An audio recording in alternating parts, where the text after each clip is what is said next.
according to the Bhagavad Gita, I guess you have classified it according to the Western psychology.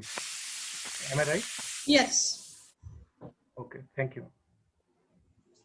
But in course of understanding Bhagavad Gita, then you will understand how this subconscious is affecting your conscious mind, why you are unable to consciously, unable to stop yourself in performing certain actions, or why you are getting influenced of doing certain do nots.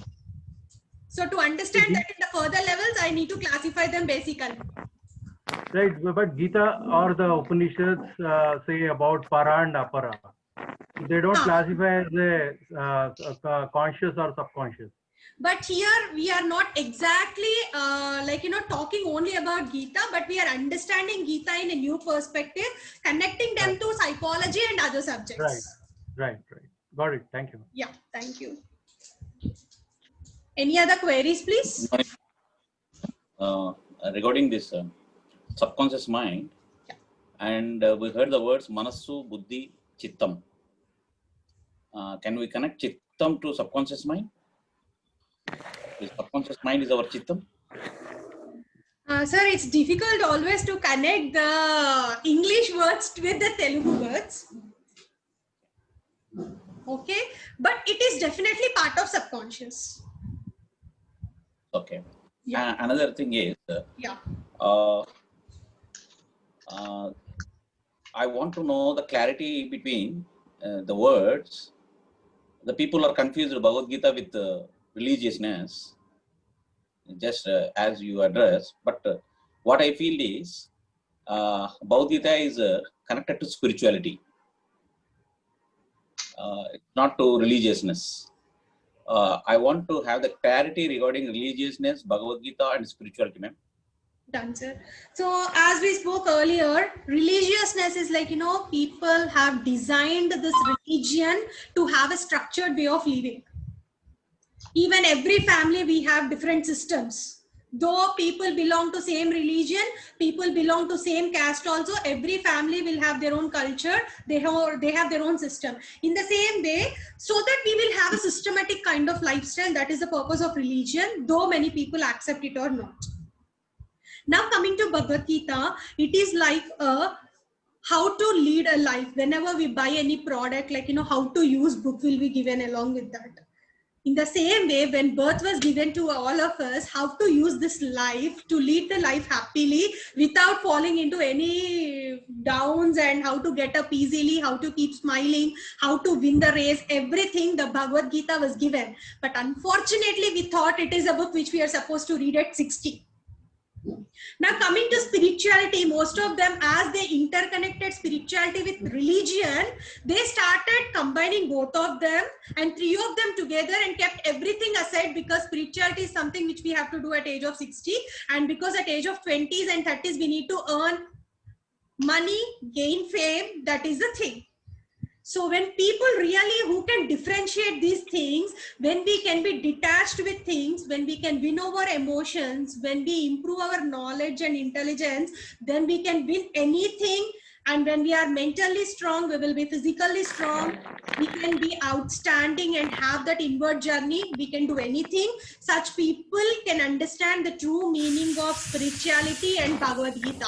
And never in Bhagavad Gita you will understand, like, pray only God. That's why knowledge or surrendering, when we start depending on people, what happens? We always have expectations they will fail and we will be disappointed.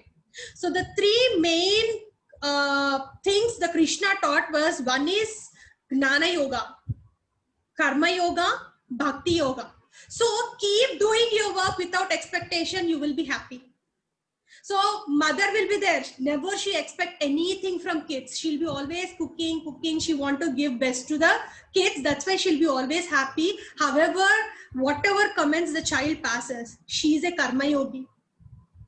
Coming to Gnana Yoga, Gnana Yogi always try to think about the logic, why it is happening, where it went wrong, how the output can be set it off. So people will not be disappointed with the output. A scientist, he'll be always doing the research and waiting for the result.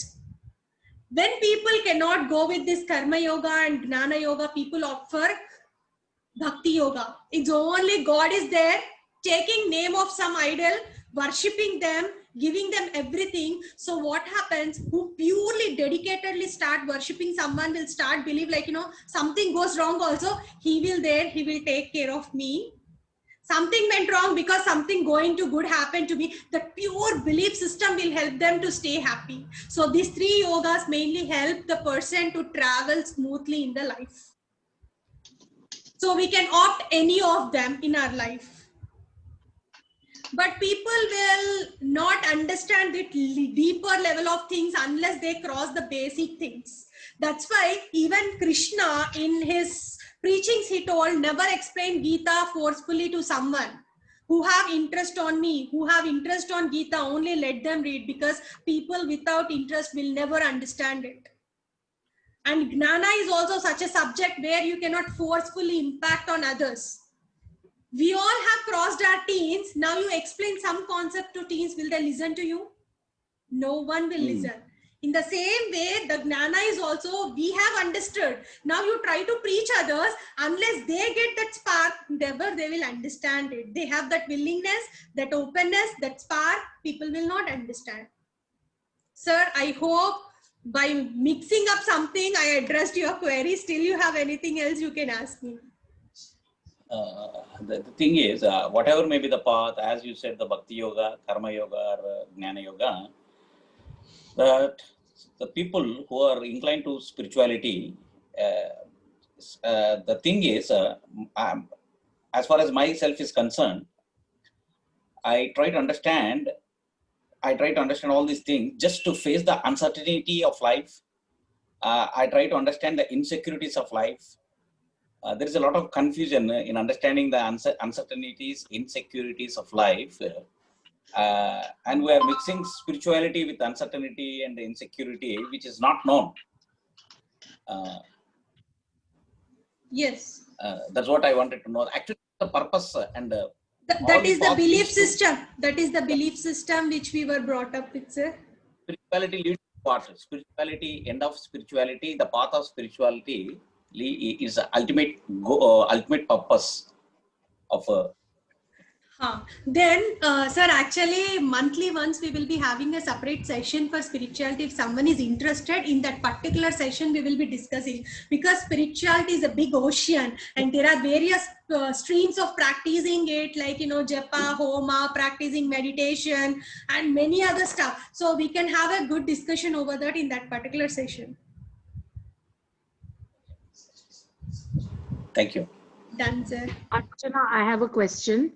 Yeah, I just absolutely loved the way you explained the essence of the character of Duryodhan and Karna, right? If I want to increase my knowledge, see, because always we have taken episodes of Mahabharata as a story. Yeah. We have not gone into what goes behind that story, which means, if I can put it in a simple way, the psychological essence of that character. You would have heard that story, but the way in which you explained Duryodhan and Karna's psychological essence of that character, right? If we want to increase our knowledge on that, because I think Mahabharata was full of just this. We just didn't know in which corner it is lying. All we saw is the story behind it. Yes. If we want to increase our knowledge about that aspect, that which character behaved in which way because of what psychological essence of it, how do we I mean Google is a simple way to go and look for endless amount of sources, but what is a good way to get started to understand these characters? It's about when our mind will be revolving, keep on around it now, you will be start thinking in that perspective only. So while this journey, anyway, I'll be giving you a few kind of tasks, like, you need to develop a case study. Okay. So suppose we see, like, initial of Mahabharata, I said, like, Santana Maharaju got attracted to Satyavati. Okay. So Satyavati, and, like, her father did not accept, because he had a condition, like, his daughter's son should be given the kingdom.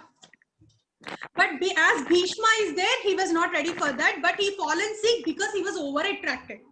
Right? So he was over emotional there. If by seeing that over emotion, and as he have fallen sick, Bhishma have taken a decision to give up the kingdom and fulfill the wish of father.